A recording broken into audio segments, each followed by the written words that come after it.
Today we talk about Slovenian beer, in particular Pivovano Lasko Union. What are the chances to expand to the German market?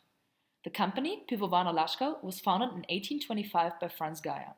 In 2016, Lasko was formally merged with Union Brewery.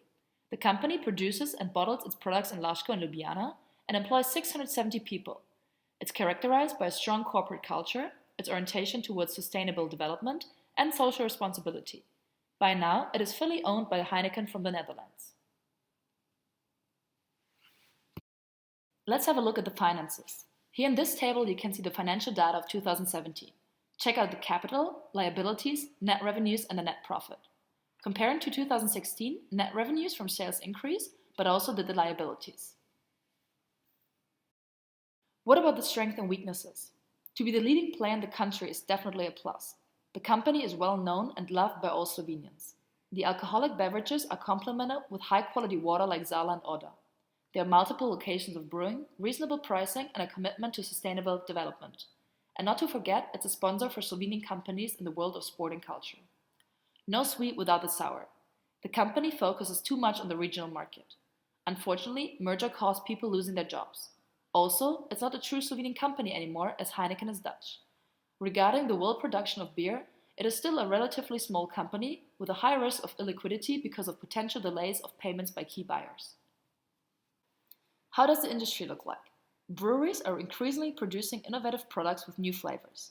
Many microbreweries wanted to enter the market with unusual tastes of beer. This led to many mergers in the last years as the largest breweries gobbled up craft breweries to regain market share. The global beer production 2 decades ago amounted to about 1.3 billion hectoliters and has increased to almost 2 billion hectoliters in 2017. As seen in the table, the largest beer-producing country in the world is China, with about 440 million hectoliters. It is followed by the United States, Brazil, Mexico, and Germany. This graph is showing the world's leading brewing groups in 2017, based on the production volume. The leading group is Anheuser-Busch InBev, with around 600 million hectoliters. This brewing company is responsible for the production, importation, and distribution of many global brands such as Budweiser, Beck's, Corona, Stella Artois, and many more. In 2017, it generated more than $45 billion in revenue worldwide, which is about 28% of the global beer volume sales that year. The second largest beer producing company is Heineken, which is, as we already know, also the owner of Pivovano Lasko Union. Its production adds up to 220 million hectoliters. According to Zen Research Analysis, the global beer market valued around $530 billion in 2016 and is projected to reach $750 billion by 2022. Some of the reasons that are boosting the global beer market are altering lifestyle, the increase of local breweries, and various mergers and acquisitions. Let's talk about Slovenia now. There are 69 beer breweries in Slovenia. Pivovano Lasko Union is the only big player in the beer production market. As we can see in the table of the top 10 companies in the market shares, other microbreweries are staying far behind in terms of generated revenue. When we look at the profits, half of the companies in the industry operate with a loss. Microbreweries face a fast increase in demand for beer, but they do not have enough capital available to brew larger quantities. Most of those breweries are selling the product only within the country, partially because of small production capacities and partially because of all the challenges and extra costs which come along with exporting. Pivovano Lasko Union and some other breweries do sell their products outside Slovenia. Total export of beer in 2016 added up to $35 million. The main countries to which they export are neighboring countries such as Italy, Croatia, Bosnia, Austria, Hungary, and Serbia. The high demand for beer also demands import of beer, which added up to $34.5 million in 2016. The main countries from where Slovenia imported were Austria, Italy, Croatia, Czech Republic, Germany, and Poland. What about the German market? The beer market in Germany impacts the economy a lot. Already in 2014, the branch provided more than 500,000 jobs and had an added value of more than 10 billion euro. Germany has more than 1,400 breweries that produce 95 million hectoliters beer per year. By producing this amount of beer, they are the leaders of Europe's beer market. The branch is steadily growing, especially in the area of Hamburg, Schleswig-Holstein, and North Rhine-Westphalia, so especially in northwest Germany. Here you see the top 10 breweries measured in sales in hectoliters.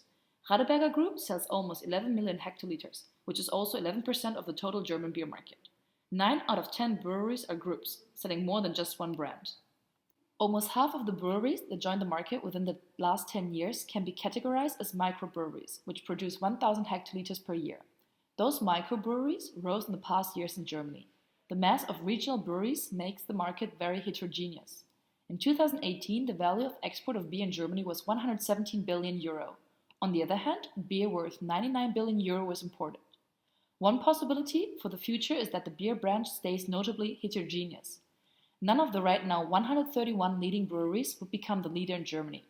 The cumulative market shares of the 3 biggest breweries add up to 30%. Therefore, small and medium-sized breweries will stay on the market. Let's compare Germany and Slovenia. The business cultures in Germany and Slovenia are very similar. There's a strong hierarchical culture in both of the countries, where the decisions are made top-down. Based on this aspect, we believe Pivovarna Lasko Union would not have major problems with its integration on the German market. Also, if we compare labor regulations, Germany and Slovenia have similar systems when it comes to working hours, sick leave, and vacations entitlement. Germany is ranked 5th out of 140 economies in the 2018 Global Competitiveness Report of the World Economic Forum. Germany was highlighted as a country with a good level of competitiveness and high-quality infrastructure. 2/3 of Slovenia's import and export is done with other European countries, including Germany. One of the most problematic factors when expanding your business to the German market are the tax rates. In Germany, they do not have the single tax burden for all the businesses. The average tax burden is just below 30%, which includes a corporation tax, a solidarity contribution, and a sales tax. On the other hand, in Slovenia, the single tax burden for corporations accumulates to 19%. If we compare the countries based on the VAT tax rate, Germany has a rate of 19%, while Slovenia's rate is 3% higher. What are the opportunities and threats? Opportunities are that it could increase revenue and global market share. It could profit from the change in consumer behavior. Customers want to be individual and try new, less famous brands. And also, it could create new jobs by growth of the company. But there are meaningful threats. There is big competition. Germany is the cradle of beer. And second, the market is satisfied. It will be hard to gain market share. What to do? Even though there would be various opportunities for Lasko Union when expanding on a market where the customers want to be individual and try new, less famous brands, we do not recommend it. It can harvest the benefits of these opportunities on other markets that would be even more favorable, without such big competition and smaller market entry barriers.